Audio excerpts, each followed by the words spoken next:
আপনি কি জানেন যে আমাদের শরীরে প্রতিটি রোগের শুরু হয় মাত্র একটি অদৃশ্য কারণ বা অদৃশ্য জায়গা থেকে, যেখানে জমে থাকে সেই মল বা বজ্র যা শরীর আর ফেলতে পারে না। ফলে আমাদের শরীরে বিভিন্ন রোগ হয়ে দাঁড়ায়। আয়ুর্বেদ বলছে সর্বেশানাম রোগানাম নিদানাম কুপিতামলা, অর্থাৎ সমস্ত রোগের মূল কারণ হল কুপিত মল বা বিকৃত মল শরীরে জমা হওয়া। এক্ষেত্রে মল অর্থাৎ আধুনিক বিজ্ঞানের ভাষায় টক্সিন।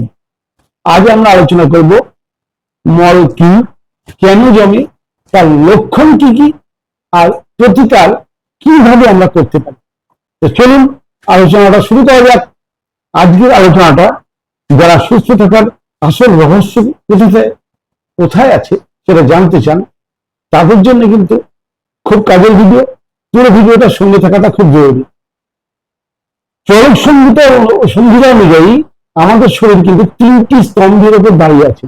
এক হচ্ছে দোষ, অর্থাৎ বাত পিত্ত কফ ত্রিদোষ, ধাতু ও মল। ধাতু অর্থাৎ শক্ত ধাতু, আর মল অর্থাৎ টক্সিন। দোষ যদি নিয়ন্ত্রণের বাইরে চলে যায়, ধাতু যদি দুর্বল হয়, আর মল যদি শরীর থেকে বেরোতে না পারে, তখনই শরীর কুপিত হয়, ভারসাম্য হারায়, আর রোগের জন্ম না। ফলে নিশ্চয়ই বুঝতে পারছেন, একদম সহজ ভাষায় বোঝানো আছে। আয়ুর্বেদ বলছে যে মল মানে শুধু টয়লেটের বর্জ্য নয়। মল সাধারণত আয়ুর্বেদের মতে তিন প্রকার। প্রথম মল, যেটা আমরা মললাদ দিয়ে বেরোয়। দ্বিতীয় মল অর্থাৎ প্রস্রাব। তৃতীয় মল অর্থাৎ ঘাম। এই তিনটি মল অর্থাৎ টক্সিন আমাদের শরীর থেকে বেরোনোর জায়গা। এই তিনটি সঠিকভাবে মিশ্রিত না হলেই সেগুলো শরীরে জমে গিয়ে বিকৃত হয়ে পড়ে, তখনই হয় কুপিত মলা। আপনি কি জানেন মল কুপিত হওয়ার সবচেয়ে বড় কারণ কি? তাই কারণটাও তো জেনে নেওয়া দরকার, যে কেন আমাদের শরীরে কুপিত মল অর্থাৎ টক্সিন জমা হয়। তার প্রথম কারণ হচ্ছে অপ্রাকৃতিক জীবনযাপন, যেমন রাত জাগা, অত্যাধিক ফাস্ট ফুড, প্রসেস ফুড, চিনি, অত্যধিক তেল, যা পাচন শক্তিকে দুর্বল করে দেয়, এরকম ধরনের খাবার খাওয়া। দুই নম্বরে মানসিক চাপ ও দুশ্চিন্তা। স্ট্রেসের কারণে আমাদের শরীরের অগ্নি অর্থাৎ জঠর অগ্নি যাকে বলা হয়, ডাইজেস্টিভ ফায়ার, সেটা দুর্বল হয়ে পড়ে। ফলে হজম ঠিক মতো হয় না, ফলে মল সৃষ্টি হয়। ব্যায়ামের অভাব, শরীর না নাড়ালে বাতদোষ আটকে যায়, ফলে মন সঞ্চালনে ব্যাহত হয়। জলের ঘাটতিও কিন্তু একটা বড় কারণ।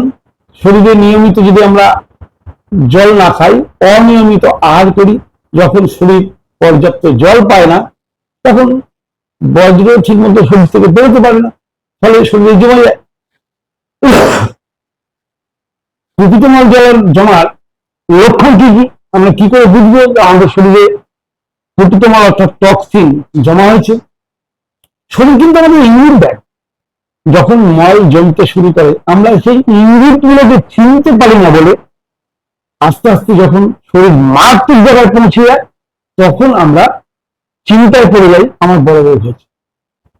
তাহলে ইঙ্গিত গুলো কিরকম ধরনের ইঙ্গিত শরীর দেয়? যেমন পেট ফুলে থাকে, গ্যাস বা ঢেকুর ওঠা, আমাদের খাবারে সাদা মানে খাবারের প্রতি স্বাদ চলে যাওয়া, জিভের উপরে সাদা আস্তরণ পড়া, সকালে পরিষ্কার মলত্যাগ না হওয়া, মাথা ভারী ভাব থাকা বা নিদ্রাহীনতা, ত্বকে র্যাশ বা ফুসকুড়ি বেরোনো, শরীরে বা গায়ে অত্যাধিক ঘামের গন্ধ, এগুলো কিন্তু আসলে আমাদের শরীরে টক্সিন জমা হওয়ার লক্ষণ।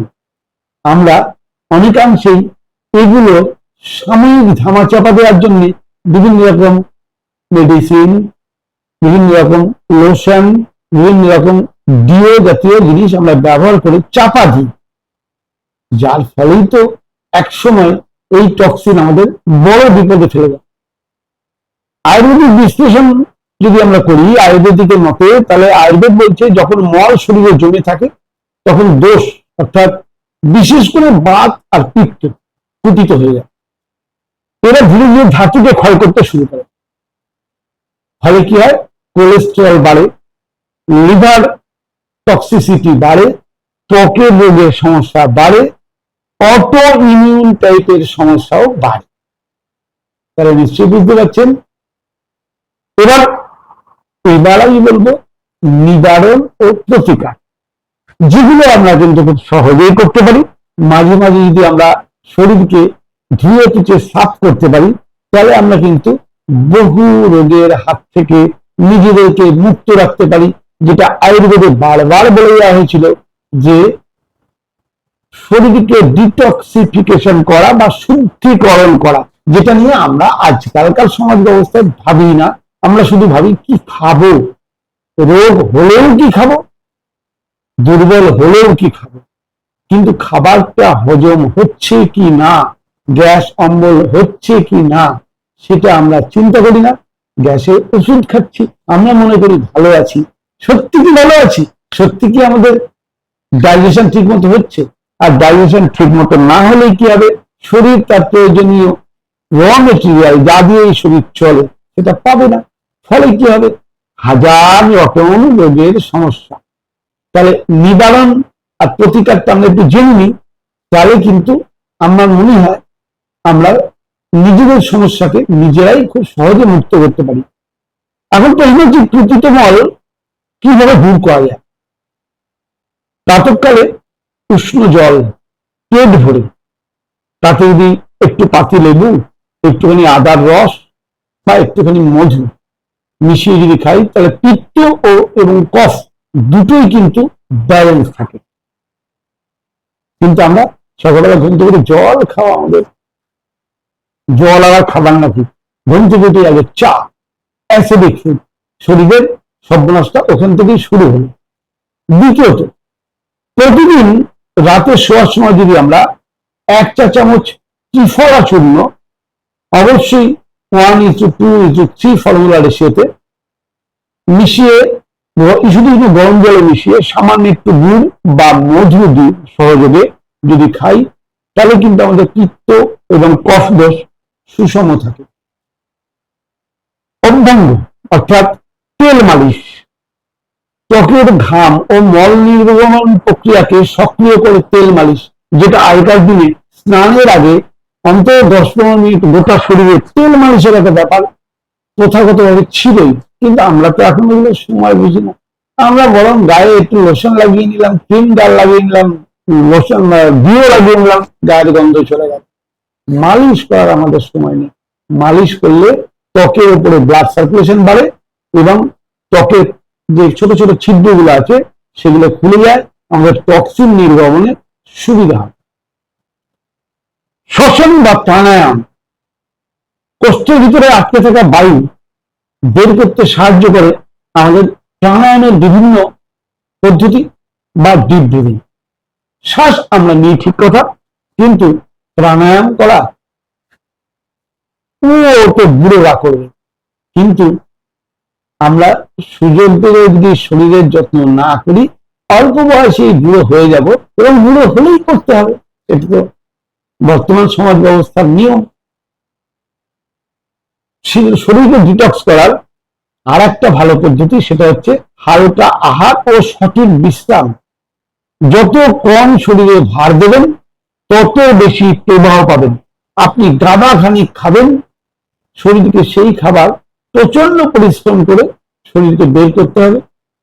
কিন্তু সঠিক যদি পরিপূরক আহার, হালকা আহার অর্থাৎ প্রকৃতির তৈরি খাবার যদি আমরা বেশি করে খাই, শরীর অল্পতেই বেশি পুষ্টি পাবে এবং তাকে হজম করতেও কষ্ট কম হবে। লাস্টে বলবো, আমাদের শরীরকে ডিটক্স করার সবচেয়ে জরুরি দুটো অর্গান, সেটা হচ্ছে লিভার ও কিডনি। এই লিভার ও কিডনিকে পরিষ্কার করার বিভিন্ন পদ্ধতি আছে। আমি যে পদ্ধতিটাকে সহজ বলে মনে করি সেটা হচ্ছে লিভার ক্লিনজিং ও কিডনি ক্লিনজিং, যেটা ডক্টর পিয়ুষ সাক্সেনার আধুনিক গবেষণার ফল। লিভার ক্লিনজিং ও কিডনি ক্লিনজিং যারা করেছেন তারা জানেন যে শরীর ডিটক্স হলে কি লাভ হয়। আর যারা করেননি একবার করে দেখুন, আপনার নিকটবর্তী কোনো পেইন্টিং এক্সপার্টের কাছে যান অথবা আমার কাছে এসে সাহায্য নিতে পারেন। আমি আপনাকে সম্পূর্ণ অনলাইনে ফ্রি গাইড করি, এর জন্য কোনো চার্জ লাগে না। আপনি অনলাইনে গাইড পেতে পারেন। আপনি বাড়িতে বসে নিজের শরীরকে সম্পূর্ণ ধুয়ে টুয়ে সাফ করতে পারেন প্রাকৃতিক পদ্ধতি। শরীর পরিষ্কার মানে শুধু বাইরের পরিষ্কার পরিচ্ছন্নতা কিন্তু নয়, ভেতরের পরিচ্ছন্নতা, সেটাই কিন্তু প্রকৃত স্বাস্থ্য। এটা আমরা বুঝি না। মনে রাখতে হবে, সর্বেশানাম রোগানাম নিদানাম কপিতামালা। যখন মল সুষম, শরীরে থেকে সমস্ত মল মুক্ত, তখনই আমি প্রকৃত অর্থে সুস্থ, শান্ত ও সচেতন। তাহলে আজকে এই আয়ুর্বেদের জ্ঞানটা যদি ভালো লেগে থাকে তাহলে ভিডিওটা শেয়ার করবেন, যাতে আরো মানুষ বুঝতে পারে শরীরের ভিতরে পরিচ্ছন্নতাই রোগমুক্ত জীবন যাপন করার প্রকৃত পদ্ধতি। অর্থাৎ আজকের বাড়িতে বিষ, জলে বিষ, খাবারে বিষ, আমরা জানি এর থেকে পালানোর কোনো রাস্তা নেই। কিন্তু আমরা যদি সময় মতো যেমন ঘর পরিষ্কার করি, সময় মতো যদি শরীরটাকেও পরিষ্কার করি, তাহলে আমরা কিন্তু সুস্থ থাকতে পারি আয়ুর্বেদের সূত্র অনুযায়ী। কেন আয়ুর্বেদ বলছে শরীরের জমা হওয়া টক্সিন বা কুপিত মল যদি আমরা শরীর থেকে কোনোভাবে বের করতে পারি, তাহলে কিন্তু আমরা সুস্থ থাকতে পারি। তাহলে আমরা কেন টাইম টু টাইম নিজেদেরকে পরিষ্কার করবো না? আজকের বিষয়বস্তুটা ছিল এটাই। কতটা আপনাদের ভালো লাগলো অবশ্যই লিখে জানাবেন। ভালো লেগে থাকলে আমি বলবো যে যত তাড়াতাড়ি সম্ভব আপনার নিকটবর্তী কোনো ন্যাচুরোপ্যাথিস্টের কাছে গিয়ে পঞ্চকর্মা, ষটকর্মা অথবা ক্লিনজিং থেরাপি অ্যাপ্লাই করুন। যদি আপনি কোনো যোগাযোগ করতে না পারেন বা কাউকে খুঁজে না পান, আমার স্ক্রিনে নাম্বার চলছে, এই নাম্বারে যোগাযোগ করতে পারেন, আমি আপনাকে গাইড করব। কিন্তু বর্তমান সমাজে সুস্থ হয়ে বাঁচতে গেলে রোগ নয়, রোগের কারণ দূর করুন। কারণ দূর করলেই আপনি প্রকৃত সুস্থতা পাবেন। আর আয়ুর্বেদের এই ছোট্ট একটি শ্লোক, সর্বেশানাম রোগানাম নিদানাম কপিতামালা, আমি এই শ্লোকটাকে বেস করেই আজকের ভিডিওটা আপনাদেরকে বলানোর বোঝানোর উদ্দেশ্য এটাই। সমস্ত রোগের মূল কারণ কিন্তু শরীরে কুপিত মল, আয়ুর্বেদের ভাষায় আমা বা টক্সিন জমা হওয়া।